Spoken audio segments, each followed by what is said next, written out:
¿Cómo están, queridos amigos y hermanos? Sean bienvenidos, hermanas queridas, a este espacio de compartir un día domingo la palabra de Dios a través de nuestras redes sociales, transmitiendo desde Facebook, desde el canal de YouTube, con el propósito de animarnos en torno a esta palabra maravillosa de Dios que le hace tan bien a nuestra alma en este tiempo, ¿verdad?, de prueba, este tiempo de desafíos que está viviendo la humanidad. Así que encantado, alegre, ¿verdad? Muy feliz de finalmente conectarnos y en comunión estar juntos, ¿no? Y vamos a pedir al Señor que nos acompañe en esta mañana. Hoy día quiero abordar con ustedes eh, un tercer beneficio de lo que es el sufrimiento. Desde hace algunos domingos hemos venido desarrollando, ¿verdad?, una profundización en lo que significa la crisis y la angustia en la vida humana. Y lo hicimos desde el comienzo abordando la vida de Job, de este patriarca, ¿verdad?, que vive un quebrantamiento profundo en su vida, pero que le permite esta relación con Dios resistirlo. Y hemos abordado, ¿verdad?, ya dos elementos, el domingo pasado y el anterior, de estos beneficios. El primero que mencionamos, si usted se recuerda, fue precisamente el estar seguros y ciertos de que esta dimensión de vida humana, esta experiencia de vida, también está en la presencia de Dios, lo cual no es un determinismo, una resignación fácil, sino que muy por el contrario, veíamos a través del Salmo 139, escrito por David, cómo Dios se hace presente en nuestra vida, cómo conoce nuestro mundo interior, cómo conoce nuestros pensamientos, cómo es prácticamente imposible arrancar de su presencia, de tal manera que en esas condiciones, ¿verdad? Y lo dice el Salmo 139, Él nos protege, Él nos cubre, ¿verdad? Y Él está con nosotros. De tal manera que mientras transitamos por esa experiencia de vida, de lo que es la crisis, la angustia, el dolor, el Señor está con nosotros, ¿no? Y eso nos permite abordar, ¿verdad?, esta experiencia tan traumática, tan indeseada, como lo hemos dicho, con una actitud diferente. Como lo decía el salmista también, David, en el Salmo 23, versículo 4, ¿no? Aunque ande en valle de sombra y de muerte, no temeré mal alguno, porque tú estarás conmigo, tu vara y tu cayado me infundirán aliento. ¿Verdad? A continuación, después al domingo siguiente, abordamos otro beneficio del sufrimiento, y que dice relación, ¿verdad?, con cómo esta experiencia finalmente desnuda nuestra intimidad, cómo evidencia aquello en lo cual creemos, cuáles son nuestras certezas y cuáles son nuestras convicciones, de qué materia prima, diciéndolo de otra manera, estamos hechos, ¿no? Y era importante entender definitivamente, a propósito de la enseñanza de Jesús en el Sermón del Monte, en el capítulo 7 de Mateo, ¿verdad?, cómo el hecho de escuchar, ¿no?, sus mandamientos y obedecerlos nos permite construir un proyecto de vida sobre la roca y enfrentar, ¿verdad?, el viento, enfrentar la lluvia, la crecida de los ríos, y nuestro proyecto, nuestra casa, ¿verdad?, nuestra vida permanece en pie. A diferencia de aquel que oye las palabras de Jesús, sus mandamientos, y no los obedece, definitivamente, ¿verdad?, lo incorpora a un desastre de vida, porque es como que se construyera la casa sobre la arena, decía Jesús, ¿no? Y al venir la dificultad, al venir la tempestad, al crecer los ríos, al soplar fuerte los vientos, esa casa sucumbía, no soportaba. Incluso la expresión que se usa en el texto es que la ruina era grande, ¿no? Y eso nos permitía entender lo beneficioso que es, ¿verdad?, adentrarnos en las palabras y en las enseñanzas de Jesús, en la Biblia. De tal manera que cuando nos toque vivir episodios como los que estamos viendo, podamos permanecer firmes, podamos perseverar, podamos resistir. Incluso abordamos algunos aspectos de Pablo cuando él habla de la armadura que nos permite, la armadura de Dios, ahí en Efesios capítulo 6, nos permitía enfrentar el día malo. Hoy día quiero conversar con ustedes, ¿verdad?, otro beneficio, el tercer beneficio de lo que nos trae definitivamente estas etapas de crisis y de angustia en la vida, ¿verdad? Y se refiere ni más ni menos a esta cualidad que tiene, por decirlo de alguna manera, ¿verdad?, esta experiencia de vida que nos lleva a pensar la vida, ¿no? que nos lleva a reflexionar. Lo veíamos en Job. El patriarca, ¿verdad? A propósito de su quebranto, él se introduce definitivamente, ¿verdad?, en una reflexión profunda. Incluso veíamos algunos capítulos, capítulo 3, capítulo 7, donde él cuestiona su vida, donde él maldice el día que nació, donde él entra en un diálogo con Dios. Es decir, ¿verdad?, este beneficio del sufrimiento nos permite pensar. Y fíjense lo que estoy diciendo, ¿verdad?, que pareciera ser ofensivo, como si nosotros no pensáramos. Pero definitivamente, ¿verdad?, pareciera ser que la vida es tan intensa, es tan activa, es tan dinámica, ¿verdad?, que nos roba muchas veces definitivamente esos espacios de reflexión. Estamos de alguna forma introducidos en una lógica, ¿verdad?, de 24/7 que nos desgasta, que nos cansa, que trastoca nuestros principios, ¿verdad?, nuestras convicciones, nos hace orientar nuestros recursos a lo que nosotros creemos importante en desmedro de otros y definitivamente no nos permite pensar, ¿verdad? Increíblemente, como alguien lo dijo de manera muy sabia, ¿verdad?, lo urgente adquiere una relevancia mucho mayor que lo importante, ¿no? Entonces, precisamente es el sufrimiento, es aquel que nos llama a reflexionar, a valorar, a entender la vida desde otra perspectiva, ¿no? Incluso se los comenté en esa primera reflexión que hicimos a propósito de la vida de Job, cómo este escritor inglés, C.S. Lewis, que había escrito un libro sobre el dolor, él expresaba que el dolor es el altavoz, ¿verdad?, que usa Dios para hablar o hablarle a un mundo sordo, ¿no? Lo cual significa definitivamente, ¿verdad?, que este beneficio me lleva a mí a profundizar mi vida, a pensar en mis relaciones, a pensar definitivamente en aquellas condiciones de vida que antes para mí eran la suma de muchas cosas, pero que no tenían ninguna importancia porque toda mi energía, todo mi esfuerzo, ¿verdad?, todo mi corazón estaba orientado hacia otra cosa. Y esta cultura y esta sociedad se ha encargado definitivamente de aprisionar el alma humana, ¿verdad?, con expectativas, con influencias. Es una cultura tremendamente sensual, muy agresiva, ¿verdad? ¿Verdad? Que va presionando a la familia, que va presionando al hombre, a la mujer, al trabajo, al tener, al disfrutar, este concepto, ¿verdad?, hedonista del placer por el placer, ¿no?, de acumular, definitivamente, ¿verdad?, de vivir más bien en la superficie sin lograr profundizar lo relevante, lo importante. Y hoy la humanidad está enfrentada a este desafío de valorar, y hay muchos videos, y hay muchas reflexiones, y hay muchos discursos en torno a eso, de valorar lo que realmente es importante. Y quiero abordar este aspecto, ¿verdad?, a través de una parábola de Jesús que se encuentra en el Evangelio de Lucas. En el Evangelio de Lucas, capítulo 15, del versículo 11 al 32, yo quiero que por favor usted me pueda seguir en la lectura, que es una parábola tremendamente conocida, sobre la cual se han escrito muchas cosas. Incluso hay una pintura hermosísima, ¿verdad?, de nuestros grandes pintores, ¿verdad?, que de alguna forma recrea, ¿verdad?, esta foto, por decirlo de alguna manera, esta pintura, que esboza a Jesús para compartir definitivamente, ¿verdad?, este mensaje de lo que significa el regreso después de una reflexión a los brazos del Padre. Me refiero al Hijo pródigo. Lucas capítulo 15, del versículo 11 al 32, dice, parábola del Hijo pródigo o del Hijo perdido. Un hombre tenía 2 hijos, continuó Jesús. El menor de ellos le dijo a su padre, papá, dame lo que me toca de la herencia. Así que el padre repartió sus bienes entre los 2. Poco después el hijo menor juntó todo lo que tenía y se fue a un país lejano. Allí vivió desenfrenadamente y derrochó su herencia. Cuando ya lo había gastado todo, sobrevino una gran escasez en la región y él comenzó a pasar necesidad. Así que fue y consiguió empleo con un ciudadano de aquel país, quien lo mandó a sus campos a cuidar cerdos.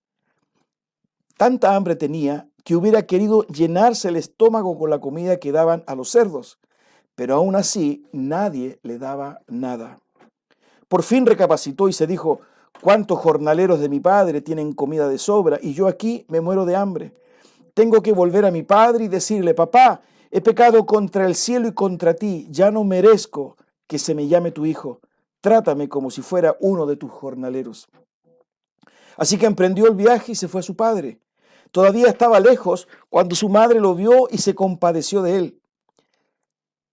Salió corriendo a su encuentro, lo abrazó y lo besó. El joven le dijo: papá, he pecado contra el cielo y contra ti, ya no merezco que se me llame tu hijo. Pero el padre ordenó a sus siervos: pronto, traigan la mejor ropa para vestirlo, pónganle también un anillo en el dedo y sandalias en los pies, traigan el ternero más gordo y mátenlo para celebrar un banquete, porque este hijo mío estaba muerto, pero ahora ha vuelto a la vida. Se había perdido, pero ya lo hemos encontrado. Así que empezaron a hacer fiesta. Mientras tanto, el hijo mayor estaba en el campo. Al volver, cuando se acercó a la casa, oyó la música del baile, entonces llamó a uno de los siervos y le preguntó qué pasaba. Ha llegado tu hermano, le respondió, y tu papá ha matado el ternero más gordo porque ha recobrado a su hijo sano y salvo. Indignado, el hermano mayor se negó a entrar, así que su padre salió a suplicarle que lo hiciera. Pero él le contestó: fíjate cuántos años te he servido sin desobedecer jamás tus órdenes, y ni un cabrito me has dado para celebrar una fiesta con mis amigos. Pero ahora llega ese hijo tuyo que ha despilfarrado tu fortuna con prostitutas, y tú mandas matar en su honor el ternero más gordo. Hijo mío, le dijo su padre, tú siempre estás conmigo y todo lo que tengo es tuyo, pero teníamos que hacer fiesta y alegrarnos, porque este hermano tuyo estaba muerto, pero ahora ha vuelto a la vida. Se había perdido, pero ya lo hemos encontrado. Tengamos un momento de oración. Señor, bendice tu palabra leída. Dios mío, y que tu Espíritu Santo nos ayude en esta hora a adentrarnos en ella y a comprender este mensaje maravilloso que Jesús quiso compartir hace tantos cientos de años atrás y que hoy aún está vigente. Aún, Señor, nos ayuda, aún nos orienta, aún nos libera, aún nos sana, aún nos renueva.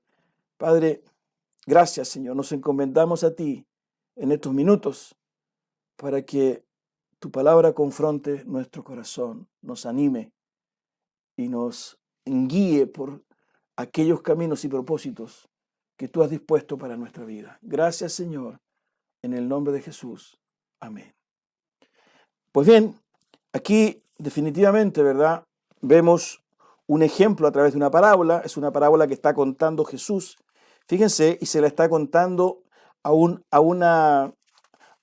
grupo de hombres, ¿verdad? Religiosos, fariseos, escribas. Incluso el versículo 1 del capítulo 15 los llama pecadores. Y él, nuestro Señor Jesucristo, comparte tres parábolas: la moneda perdida, la oveja perdida y el hijo perdido, ¿no? Y presenta estas tres parábolas, ¿verdad?, secuencialmente, haciendo resaltar la alegría que produce el encuentro de lo que se había perdido. Ese es el gran énfasis, ¿no? La alegría que produce encontrar la moneda valiosa perdida, la alegría que produce encontrar esa oveja, dejar las 99 e ir por la única que faltaba, pero la alegría que produce, ¿verdad?, encontrarla, y la alegría que le produce a un padre recuperar a su hijo.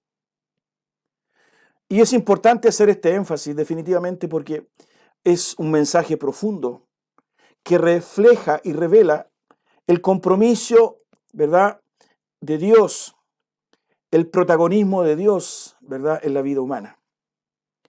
En este caso, en particular, en lo que se refiere al hijo perdido, nosotros podemos notar definitivamente, ¿verdad?, una secuencia en su vida que de alguna manera nos permite a nosotros entender lo que provoca el sufrimiento. Si uno revisa el relato, se va a dar cuenta que en los primeros versículos de lo que acabamos de leer, ¿verdad?, Jesús hace notar algunos elementos que son claves. Por ejemplo, Jesús describe al hijo menor de 2 que tenía ese padre. Y esto no es menor, ¿verdad?, porque definitivamente, ¿verdad?, el énfasis que pone Jesús es que era no el mayor. En esos tiempos, ¿verdad?, ser primogénito en una familia hacía partícipe a ese primogénito de ciertas preferencias, de cierta honra que no tenían sus hermanos. De tal manera, ¿verdad?, que nosotros entendemos que Jesús está queriendo decir algo al mencionar que era el segundo hijo, el menor, el que de alguna forma, ¿verdad?, no tiene la delicadeza ni el respeto para abordar como segundo elemento a su padre para solicitarle algo, ¿verdad? Que en rigor le debía corresponder, pero tiempo después. Es decir, el segundo elemento que quiero hacer notar es que este hijo no repara, ¿verdad? Ni tiene esa fineza de pensar que el padre primero debe morir para recibir su herencia, lo cual era una conducta ofensiva, porque quería precipitar definitivamente, ¿verdad? Un hecho que obedecía a un suceso que aún no ocurría.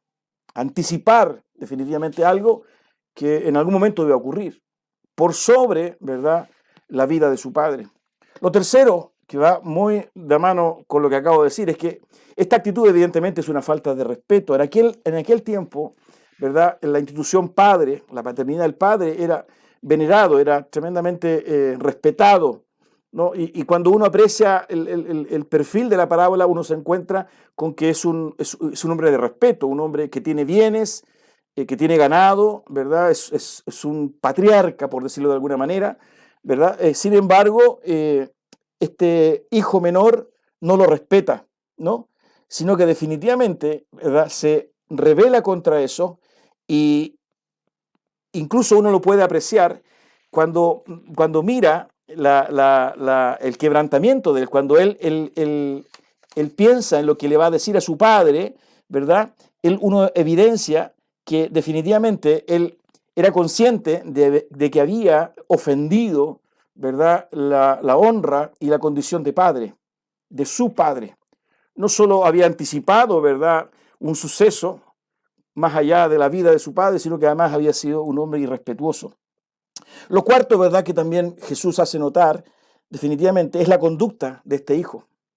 Fíjense que al parecer, ¿verdad?, era un corazón que estaba de alguna forma contenido, porque lo único que quería era dar rienda suelta, ¿verdad?, a sus anhelos. Por eso que nosotros encontramos en el verso 13 y en el verso 14 una descripción precisamente de lo que había en el corazón. Dice, poco después el hijo menor juntó todo lo que tenía y se fue a un país lejano. Este es el versículo 13 del capítulo 15 de Lucas. Allí vivió desenfrenadamente y derrochó su herencia. Y derrochó su herencia.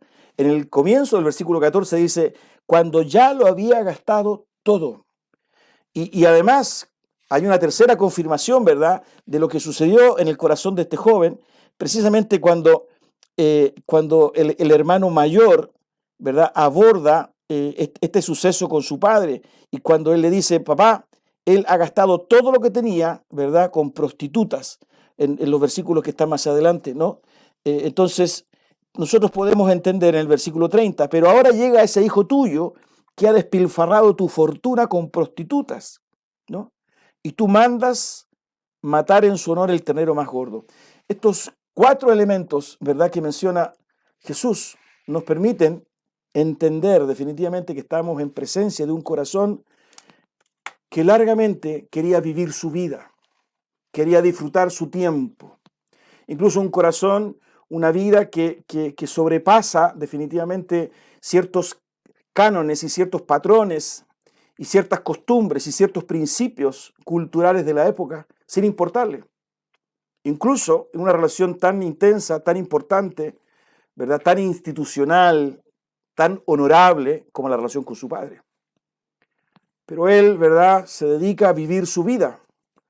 Él viaja, se independiza, gasta, despilfarra, ¿no? Viviendo tal vez intensamente cada día, pensando que su vida era infinita o que sus recursos eran infinitos y que ese era el momento definitivamente en que él podía realizarse o autorrealizarse en todo su despliegue, ¿verdad?, en lo que finalmente él había obtenido de una manera equivocada, errada, pero que eran recursos de él. Pero hay un cambio de escenario. Hay un cambio de escenario profundo. Fíjense en el versículo 14. Cuando ya lo había gastado todo, sobrevino una gran escasez en la región y él comenzó a pasar necesidad. Aparece el sufrimiento, aparece el dolor, la angustia, cambian las condiciones de confort y de comodidad. y se comienza a vivir escenarios impensados. Fíjense que Jesús, ¿verdad? En este perfil pedagógico, ¿verdad? Y gráfico de Jesús, para hacer entender lo que él quería comunicar, él plantea definitivamente este extremo, ¿verdad? Que para los judíos era aberrante, era absolutamente inmundo, el cuidar chanchos. Es más, Jesús va mucho más allá, el comer la comida de los chanchos. Esa expresión, ¿verdad? Ese dibujo, ¿verdad? Que diseña Jesús, tiene que ver definitivamente con la honorabilidad, tiene que ver con la espiritualidad, tiene que ver con la pureza de cómo la entendía el judío. O sea, si usted va al Antiguo Testamento, ¿verdad? Todo lo que provenía del cerdo, del chancho, era absolutamente desechado, rechazado, porque era inmundo, era impuro, ¿verdad? Era algo que enlodaba. Sin embargo, Jesús se encarga de llevar, ¿verdad?, esta condición al extremo del sufrimiento, de la humillación, del abandono, de la carencia, ¿no? Así que fue y consiguió empleo, versículo 15, con un ciudadano de aquel país, quien lo mandó a sus campos a cuidar cerdos. Tanta hambre tenía que hubiera querido llenarse el estómago con la comida que daban a los cerdos. Pero aún así, nadie le daba nada. Cambió absolutamente su condición. Después de haber vivido con su padre en una condición, ¿verdad?, de privilegios, de comodidad, de confort, ¿verdad?, aparece, ¿verdad?, este sentido de vida que quiere avanzar, independizarse, resolver, vivir su propia vida, que nada impida, ¿verdad?, y traspasar límites y no valorar ciertas relaciones importantes, y se encuentra con un escenario impensado. Tanto es así, ¿verdad?, que lo dice el texto, tenía tanta hambre que hubiera querido llenarse el estómago con la comida que daban los cerdos, pero aún así nadie le daba nada. Y en esa condición, queridos, y es un poco lo que les decía al comienzo, aparece la reflexión. Aparece, ¿verdad?, en el alma y en el corazón humano, ¿verdad?, algo que no podía salir, algo que estaba escondido, algo que estaba abrumado, ¿verdad?, por una serie de expectativas, de anhelos, deseos, ¿verdad?, por de alguna forma de vivir esta influencia, ¿verdad?, y este deseo de querer vivir la vida, y que no había reparado, ¿verdad?, en lo que realmente era importante. Y fíjense cómo aparece este punto de inflexión.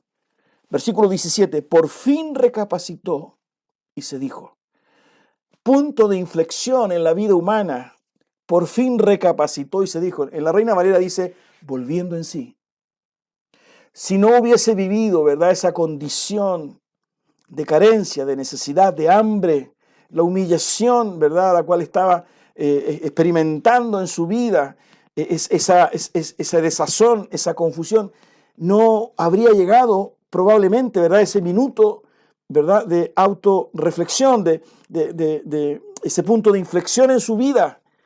Por fin, dice el texto, recapacitó. Por fin se dio cuenta. Por fin entendió. Por fin valoró. Por fin estuvo dispuesto, ¿verdad?, si las condiciones lo permitían, a regresar, a volver a empezar. ¿Y qué pudo y qué logró eso? El sufrimiento.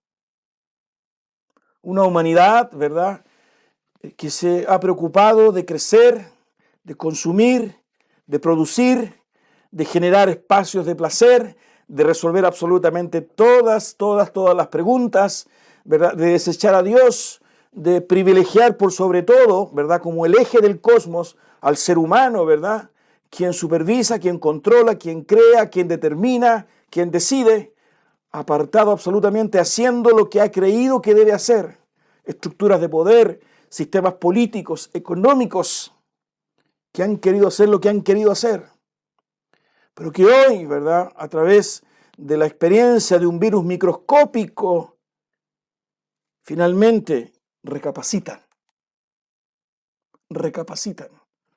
Es increíble, ¿verdad?, notar cómo esta experiencia está llevando a la humanidad a volver a lo que nunca antes debió haber abandonado, a valorar las relaciones familiares, a valorar el tiempo juntos, a valorar, ¿verdad?, el permanecer con los hijos, a valorar la amistad, a valorar el trabajo de otros, a valorar la solidaridad de otros, a valorar, a valorar, a valorar. ¿Y qué ha provocado eso? El sufrimiento. Y fíjense lo que sucede en este joven. No solo recapacita, sino que él se introduce. ¿Cuántos jornaleros de mi padre tienen comida de sobra y yo aquí me muero de hambre? Tengo que volver a mi padre y decirle: papá, he pecado contra el cielo y contra ti, ya no merezco que se me llame tu hijo. Trátame como si fuera uno de tus jornaleros. Comienza la reflexión, ¿verdad?, con la autocrítica, que valora lo que había perdido y que anhela ser restaurado, ¿verdad? Incluso pareciera ser que su alma se dispone a reconocer decididamente un cambio profundo de vida. Es tan intenso, ¿verdad?, lo que él vive, que lo lleva definitivamente a anhelar el rehacer. Él, él es capaz, ¿verdad?, incluso de volver donde su padre y expresarle, ¿verdad?, decirle: papá, he pecado contra el cielo y contra ti, ya no merezco que se me llame tu hijo. Trátame como si fuera uno de tus jornaleros. Lo que hay en el chico, ¿verdad?, es la valoración de lo que había perdido. Lo que hay en el chico, ¿verdad?, en el joven, es entender la importancia de lo que significaba estar con su padre, de tener una relación significativa, ¿verdad?, de valorar, ¿verdad?, ese ambiente. Aquí no estamos en presencia, ¿verdad?, de bienes económicos, materiales, porque él perdió un don, sino que definitivamente, ¿verdad?, hay una reflexión absolutamente integral de su vida, que involucra sus sentimientos, sus emociones, sus afectos. Nadie quería darle comida. Él no valía nada. Era uno más.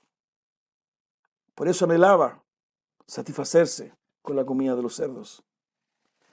Y eso lo había provocado, ¿verdad?, el sufrimiento.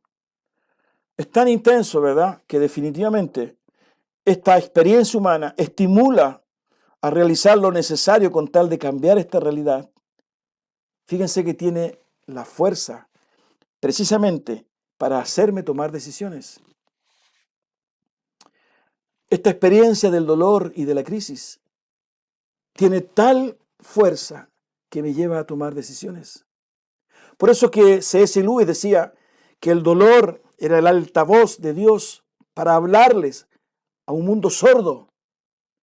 Lamentablemente nuestra condición humana, ¿verdad?, es tan especial que precisamente a veces hay circunstancias como esta para que nosotros hagamos una reflexión permanentemente de nuestra vida, para que valoremos aquello que Dios nos ha dado, para que comprendamos, ¿verdad?, aquello que está en torno a nosotros y que tienen un valor incalculable. Tanto es así que este hombre decide finalmente ir donde su padre.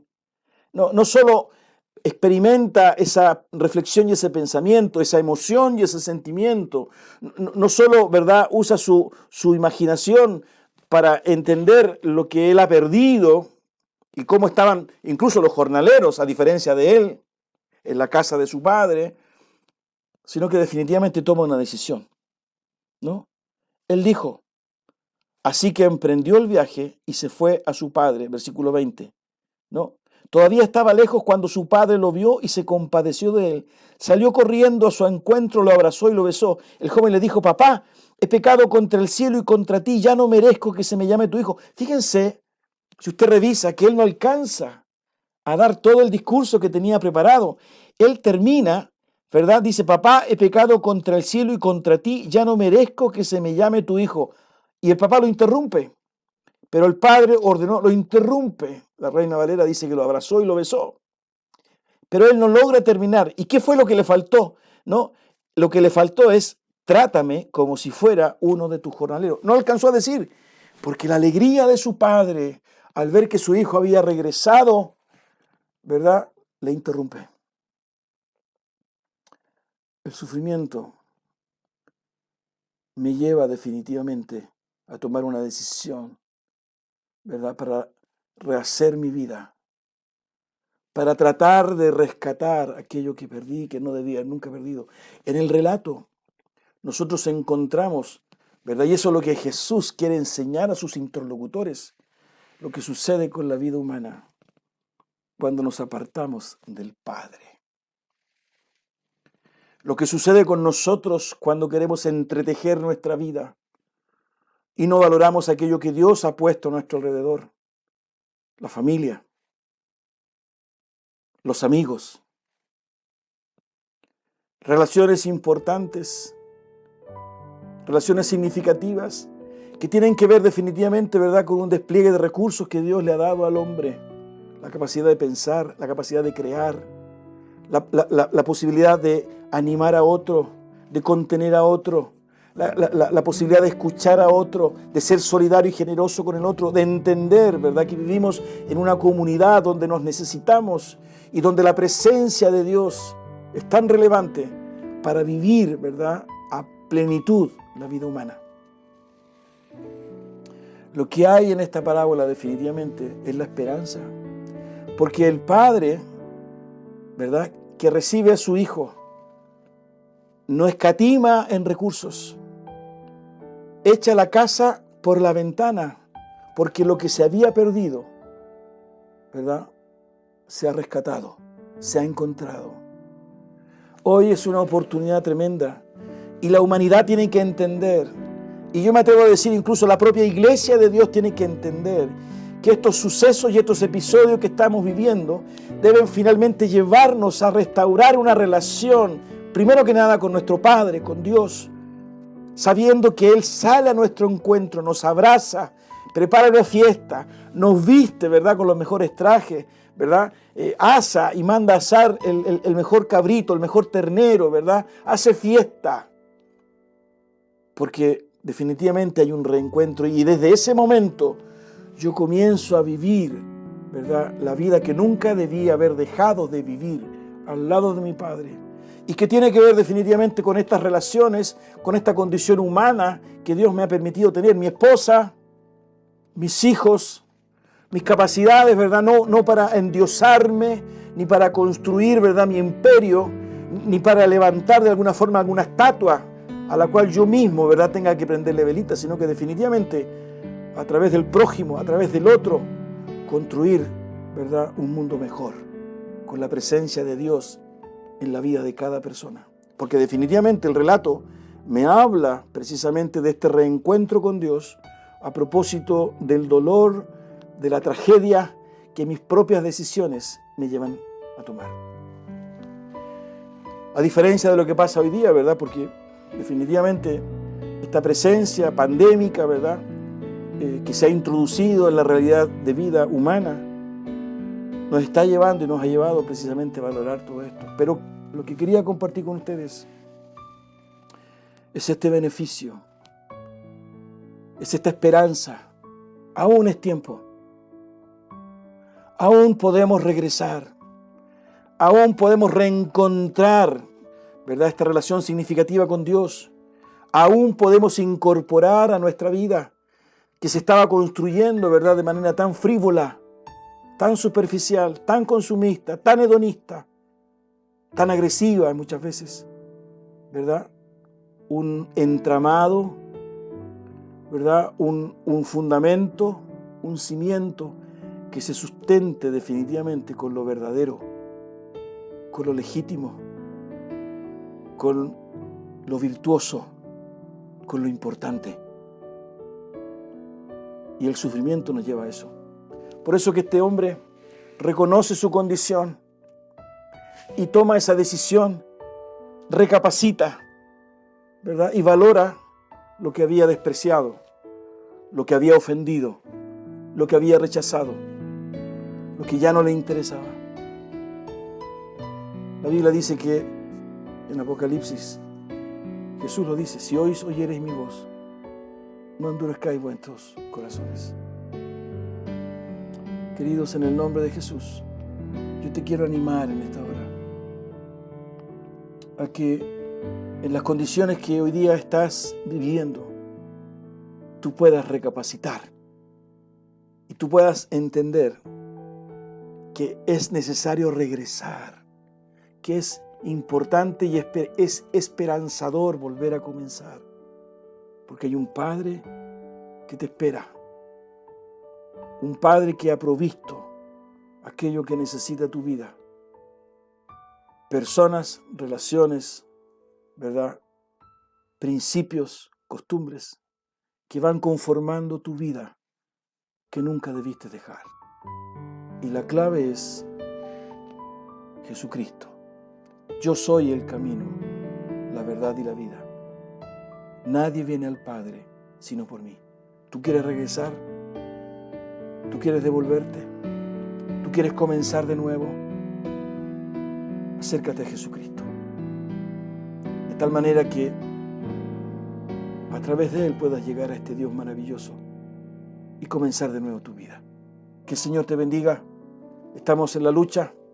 No te olvides que este beneficio me impulsa y me lleva definitivamente a comenzar de nuevo, a repensar mi vida de nuevo, pero ahora en la presencia y en la casa de Dios. Tengamos un momento de oración. Gracias, Señor, por tu palabra. Bendícela en el nombre de Jesús.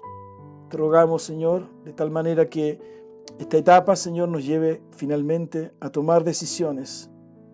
De tal manera, Señor, de rehacer ante tus ojos, ante tu presencia, nuestra vida, valorando a nuestra esposa, nuestros hijos, nuestra esposa, valorando nuestra familia, nuestras amistades, valorando la vida, valorando tu presencia en nosotros. Señor, gracias. Oramos, Dios mío, en el nombre de Jesús. Amén. Que el Señor te bendiga. Seguimos conectados, ¿verdad? Y estamos en la lucha. Adiós.